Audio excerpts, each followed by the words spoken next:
I am the Tofu Golem. Please enjoy the video. In this video, I will show you how to prepare baby spinach. First, let's talk about washing. It's crucial to rinse your baby spinach thoroughly under cool running water.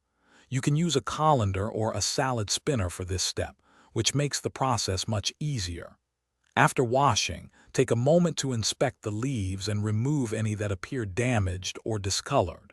This ensures you're only using the freshest greens. Once your spinach is clean, the next important step is drying it properly. Excess water can dilute flavors and make your dish watery. Gently pat the leaves with clean paper towels until they are dry. A salad spinner is incredibly effective here, removing nearly all the moisture in just a few spins. Dry spinach helps dressings adhere better and prevents wilting too quickly. Proper storage is key to extending the life of your baby spinach. After drying, place the spinach in an airtight container. Line the container with a few sheets of paper towel. These will absorb any residual moisture, which is the enemy of fresh greens.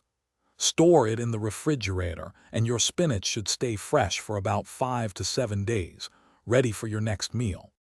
Baby spinach is incredibly versatile and can be enjoyed in many ways. It's fantastic raw in salads, blended into smoothies, or lightly sautéed. When adding it to hot dishes, incorporate it at the very end of cooking. This preserves its delicate texture and maximizes its nutritional value.